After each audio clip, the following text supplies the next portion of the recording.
আসসালামু আলাইকুম সম্মানিত ভিউয়ার্স, আপনারা দেখতে পাচ্ছেন সেই গতকালের কাজই এখনো কমপ্লিট করা হয় নাই।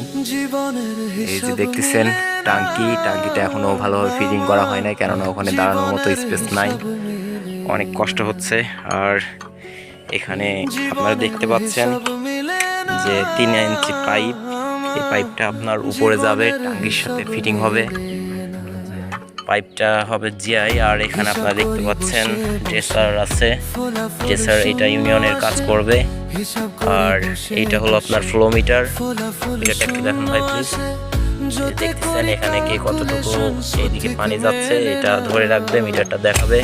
এখানে দেখছেন আরেকটা আছে ড্রেসার, এদিকে আছে ইউপিভিসি পাইপ। অনেক কষ্ট করে এখানে অনেকক্ষণ যাবত নাট টাইট দেওয়ার চেষ্টা চলতেছে। আপনারা দেখতে পাচ্ছেন, আরেকটু দেখায় আপনাদেরকে ভালোভাবে, হয়তো বা না হলে আপনারা বুঝতে পারবেন না। এই যে দেখতেছেন এই যে সিঁড়ি, এই সিঁড়ি দিয়ে আমরা গতকাল কষ্ট করে তুলেছি। টাঙ্কিটা এখনও ফিটিং করতে পারি নাই, কেননা ওখানে দাঁড়ানোর মতো কোনো পজিশন আপনারা দেখতে পাচ্ছেন না, খুব কষ্টকর হচ্ছে। আর এই যে সাইডে সোলার প্যানেল, অনেক কষ্ট হচ্ছে।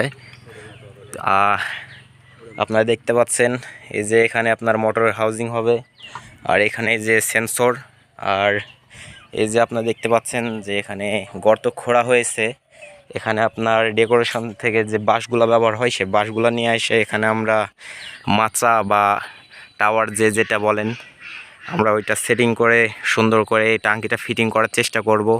আপনারা দোয়া করবেন যেন কোনো বাধা বিপদে যেন না পড়ি। এই যে দেখতেছেন গতকাল থেকে খুব কষ্টর কাজ চলতেছে, অনেক কষ্ট। এই যে তুলতে গিয়ে একটু বাঁকা হয়ে গেছে, এটা অবশ্য সোজা করা যাবে। আরেকবার দেখাই, কাজ প্রায় শেষের পথে, মিটারের কাজ। আপনাদের যদি কোনো প্রশ্ন যদি থেকে থাকে তো দয়া করে কমেন্ট করে জানাবেন। আসসালামু আলাইকুম।